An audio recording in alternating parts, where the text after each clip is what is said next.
La communauté de l'Emmanuel, reconnue par le Saint-Siège en 1992 comme association publique de fidèles, est née 20 ans plus tôt, sous l'influence de son fondateur, Pierre Coursat. Elle rassemble des prêtres, des consacrés, des familles et des célibataires et fait partie de ce que l'on appelle le renouveau charismatique. Répartie sur 60 pays, la communauté de l'Emmanuel, qui signifie « Dieu avec nous », œuvre au service de l'Église catholique en s'appuyant sur la complémentarité de ses différents états de vie. Chaque année, en collaboration avec les évêques, les prêtres de la communauté sont envoyés pour certains au service des paroisses, d'autres au service de missions plus larges en fonction de leur charisme et des besoins de l'Église.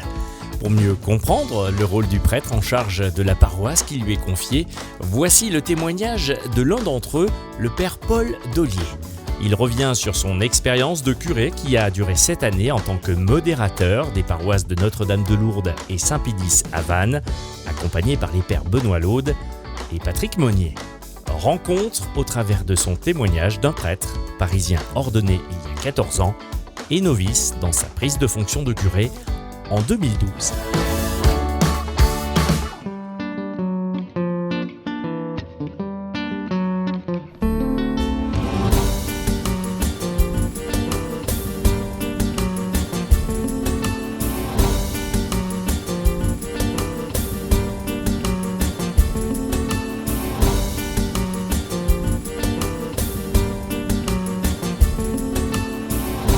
Père Paul Dollier, bonjour et puis merci de nous recevoir. Merci de répondre à nos questions en cet après-midi où il fait beau, quelques rayons de soleil à la fois sur le golfe et puis devant ce lieu majestueux, qui est le golfe du Morbihan avec cette mer que vous connaissez bien. Vous êtes arrivé il y a quelques années, envoyé non seulement par la communauté de l'Emmanuel et puis par votre évêque ici pour missionner pendant 7 ans. Comment se sont passés ces 7 ans où vous avez été donc responsable, je le rappelle, donc des paroisses Saint-Pédis et Notre-Dame de Lourdes à Vannes? Ce que je garde comme sentiment au bout de 7 ans, ça a été un accueil très bienveillant des paroissiens. Vous savez, quand on est aimé quelque part, eh bien on se déploie. Et je dois dire que cette paroisse ça m'a permis, je pense, d'ouvrir en moi des capacités. Et la découverte du ministère de curé aussi, ce qui est un peu nouveau. J'aime bien caractériser toujours les trois époques pour un prêtre. Quand il est séminariste, il apprend à lire un texte, il apprend à réfléchir. Quand il est vicaire, eh bien, il apprend à mener une activité. Et quand on est curé, on apprend à gouverner, c'est-à-dire à être responsable d'un ensemble. Et donc ça a été pour moi la première mission où j'ai été responsable d'un ensemble de 2 paroisses et d'une île, l'île d'Ar aussi. Vous allez prendre de nouvelles responsabilités dans quelques semaines maintenant, nous en reparlerons dans quelques instants. Mais justement, moi j'aimerais qu'on revienne aussi sur cette prise de responsabilité de curé qui est aussi sur 2 paroisses. Comment est-ce qu'on apprend à être curé, je dirais, quand on arrive dans un nouvel endroit que l'on ne connaît pas, quand on vient de la région parisienne? Comment ça se passe? Alors, j'aime bien cette petite histoire d'un jeune adulte qui demande à un chef d'entreprise « mais comment on fait pour prendre de bonnes décisions ?» Et alors ce chef d'entreprise lui dit « mais tu sais, il faut vivre des expériences ». Alors il lui dit « mais comment on fait pour vivre des expériences ?» Eh bien, il faut prendre de mauvaises décisions. Et c'est vrai que, en fait, je suis riche, je crois, de mes petits échecs. Vous savez, quand on démarre quelque chose, on apprend et donc forcément on vit des petits échecs. Et je crois que les paroissiens, là encore, je le redis, ont eu cette bienveillance, ont compris que mes incapacités, mes limites, eh bien elles étaient là pour me construire aussi et pour apprendre le métier. Est-ce que ça veut dire qu'on s'appuie aussi donc sur les laïcs, sur les consacrés, sur en fait les paroissiens pour aussi se construire la paroisse et construire la mission qui nous est confiée? Ça, pour moi, c'est mon ADN, si vous voulez. Pour moi, un chef, un responsable, c'est quelqu'un qui sait s'entourer et qui ne délègue pas simplement à des paroissiens des tâches, pas simplement des responsabilités même, mais qui rentre dans une co-responsabilité, c'est-à-dire qui réfléchit avec d'autres. Et la réflexion est très fructueuse parce qu'on est dans des univers différents, des états de vie différents. Alors je crois que ça on est en chemin encore, mais c'est déjà bien mené sur les deux paroisses, oui. Rapidement aussi, j'aimerais revenir sur le côté fraternel. La communauté, la fraternité, c'est quelque chose que vous avez encouragé. On sait très bien que pour des rentrées, pour des occasions aussi liturgiques, vous n'avez pas hésité en fait à organiser des repas, des moments conviviaux et fraternels afin de se découvrir, se rencontrer et aussi annoncer la bonne parole. Oui, la paroisse devient de plus en plus fraternelle, mais attention, on est en chemin. J'aime bien dire qu'une paroisse qui est mature, c'est une paroisse où les laïcs ne disent pas « les curés ont décidé », mais « nous avons décidé ». Et on est encore en chemin. Je ne crois pas que tous les paroissiens peuvent déjà dire « nous avons décidé », on est en chemin, c'est super, il y a du travail pour la suite. D'accord, alors donc vous venez d'employer le mot suite, ça veut dire que cela nous amène directement donc à parler des projets futurs. On le disait il y a un instant, il y a du changement dans votre mission. Est-ce qu'on a le droit un petit peu de savoir concrètement ce que vous allez faire ? Ça y est, maintenant c'est officiel. Donc moi je pars l'année prochaine à Chézelles pour 1 an. C'est une maison de retraite, une maison où on reçoit des pèlerins, où on vit des séminaires, juste à côté de l'île Bouchard. Donc je serai pendant 1 an pour un ministère plus de prédication et d'accompagnement de groupe. Et puis ensuite j'aurai un ministère en paroisse. Et je peux dire, mon collègue le Père Benoît, lui, part à l'île Bouchard dans l'ensemble paroissial, c'est plusieurs paroisses, donc pour un ministère en paroisse. Voilà, il ne peut pas être là, le Père Benoît, il est en retraite en Autriche en ce moment, quand je vous parle. Vous avez lancé aussi, initié, vous avez été à l'écoute pendant toutes ces années aussi avec les personnes qui vous entouraient, les frères et sœurs de communauté, mais pas seulement, les paroissiens aussi, à qui vous avez confié des responsabilités, vous venez de le dire. Vous avez eu, j'imagine, certaines des moments de satisfaction, des moments peut-être d'épreuve, d'échecs, vous en parliez il y a quelques instants. Quelles ont été peut-être ces satisfactions ? Parce que quand on plante une graine, on a des fois aussi le plaisir aussi à voir germer la plante. Quelles ont été ces satisfactions ? Un peu ma grande réjouissance a été la sortie de ce parcours Saint-Marc. En fait, je me suis rendu compte que... Qu'est-ce que c'est que si on peut expliquer quand même en 2-3 mots. Oui, le parcours Saint-Marc, c'est en fait cette formation de disciples. Jésus a formé ses disciples avec une certaine pédagogie qui est inscrite dans l'Évangile. Et j'ai essayé d'actualiser en fait cette formation pour les paroisses et les communautés. Et ma grande joie, c'est que cette formation vient de sortir au moment de l'anniversaire de Saint-Vincent-Ferrier, du 600e anniversaire, très curieux sur notre diocèse. Donc elle est sortie en vidéo. Maintenant, elle est accessible à tout le monde.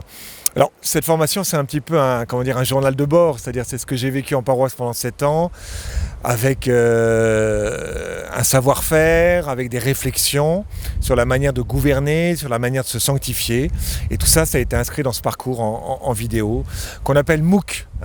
C'est une formation en ligne ouverte à tous et gratuite. Voilà, on peut la piller. C'est un mot à la mode, MOOC. En fait, sont des nouvelles technologies qui permettent effectivement de bénéficier pour les internautes de contenu. On mettra peut-être dans la description de cette vidéo en fait les liens, si cela est possible, donc pour retrouver donc ce parcours Saint-Marc. Sur My Emmanuel, voilà. Sur voilà. My Emmanuel, elle est disponible. Voilà. Il suffit de mettre son mail, c'est tout. Qui dit formation, qui dit parcours Saint-Marc, vous venez de nous le présenter, de nous en reparler, dit aussi peut-être une suite. Comment est-ce que vous sentez, vous qui êtes sur le départ, comment vous sentez peut-être la suite dans la mission, je dirais, de ces paroisses Notre-Dame de Lourdes et puis Saint-Pédis sur le pays de Vannes. Est-ce qu'il y a des choses que vous sentez déjà peut-être pour vos successeurs ? Je pense qu'on a bien assis dans la paroisse la question de la formation.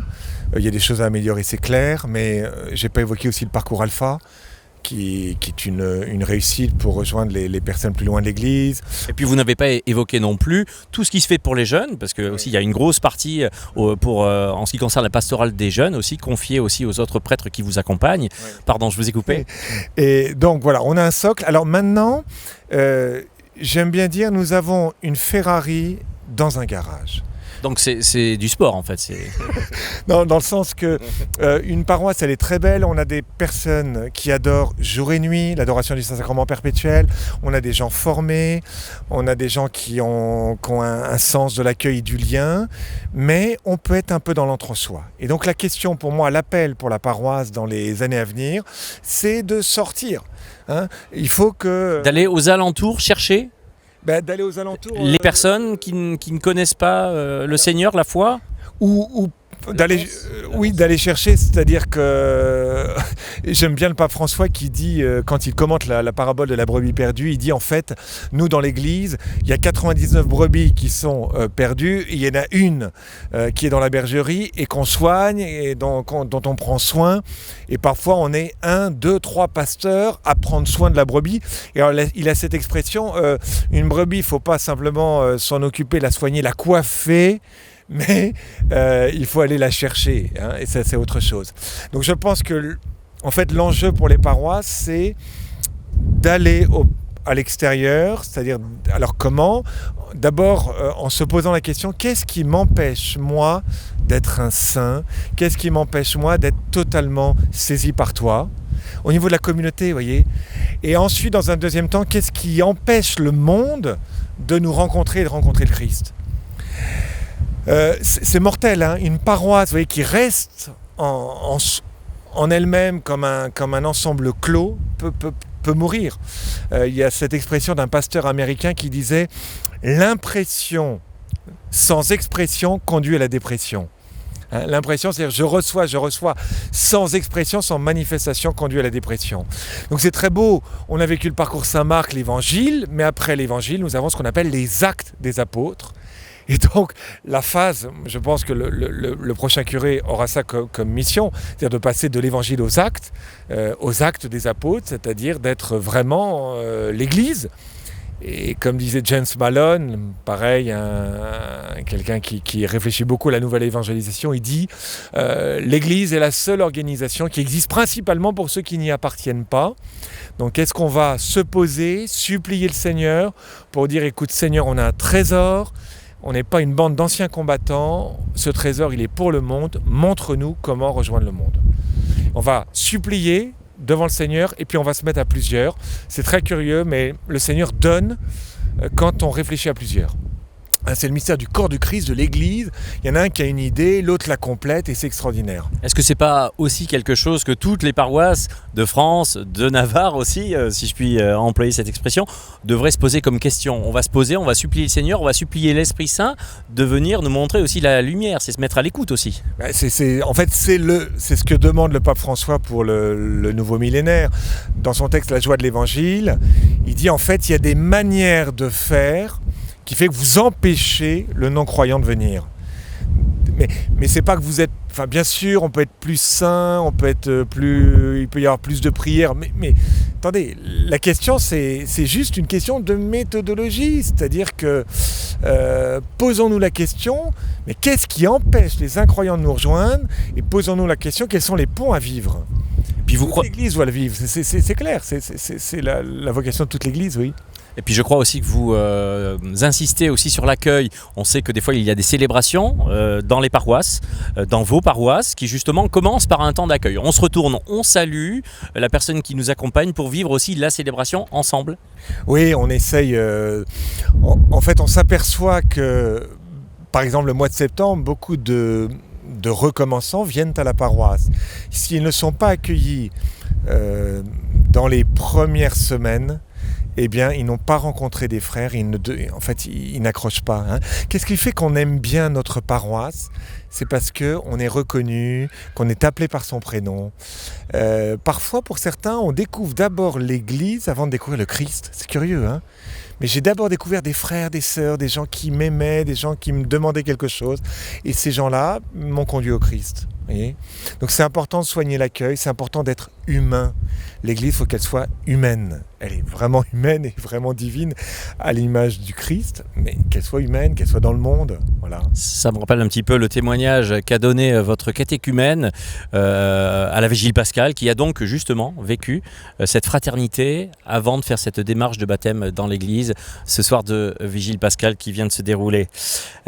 Qui dit aussi départ, dit suite forcément, des gens qui peut-être vont vous regretter, qui vont se dire bon allez le Père Paul s'en va, bon c'est dommage, on a vécu des choses chouettes. D'un autre côté c'est peut-être bon aussi de rappeler qu'un prêtre n'est pas fixé tout le temps de sa vocation sur un seul et même endroit. Il est appelé aussi des fois par sa communauté, par son évêque à aller œuvrer ailleurs et remonter un autre projet. Je crois que c'est important de le souligner. Oui, alors beaucoup de gens disent oh, on s'est habitué à vous, etc. J'ai envie de dire qu'un prêtre, un curé de paroisse, il est donné pour un temps. J'ai l'image un peu d'un train, si vous voulez. Il conduit un train, il faut que les paroissiens montent dans le train. Il a une grâce à offrir. La grâce du Père Paul Delier, c'est pas la grâce du suivant, c'est autre chose, c'est pas la grâce du précédent. Et chaque curé a comme une histoire à apporter.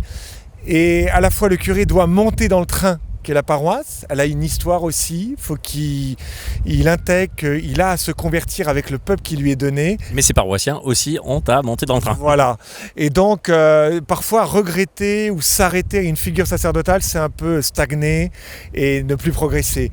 Un autre curé va être donné, c'est une nouvelle aventure, il faut en profiter. Voilà, il ne faut pas louper, louper le train, quoi. Faut monter dans le wagon. Et puis c'est une grâce aussi d'année directement aussi par le Seigneur, qui met ses serviteurs en place dans telle ou telle mission. Si on devait terminer, on vient de voir de magnifiques images de ce golfe du Morbihan dans lequel vous avez vécu toutes ces années, que vous avez aimé, vous en avez bien profité, je pense. Si vous deviez donc donner pour terminer un petit mot, peut-être vous adresser directement face caméra en fait aux personnes que vous laissez derrière, afin qu'ils restent aussi des missionnaires avec la grâce qu'ils ont reçue.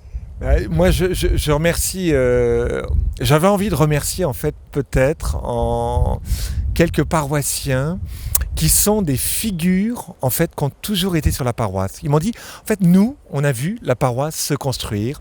Je pense à une certaine aux sœurs Lebrun, à Michel et Thérèse qui ont vu la paroisse se bâtir. Je pense à Angèle. J'ai d'autres figures, vous voyez, et qui ont toujours accueilli les nouveaux curés qui leur ont été donnés. Cette image de fidélité, de recevoir l'Église telle qu'elle nous est donnée, non pas telle qu'on la rêve, est pour moi aussi stimulant comme belle image de fidélité. Donc merci à eux, merci à elle. Merci à elle et puis merci à tous ceux qui acceptent et accepteront de se laisser surprendre par la nouveauté. Merci Père Paul Delier de nous avoir accompagnés pour ce temps et puis de nous avoir ouvert votre cœur. Nous prions pour vous, pour cette belle mission qui est la vôtre et celle qui va venir dans les quelques semaines qui suivent.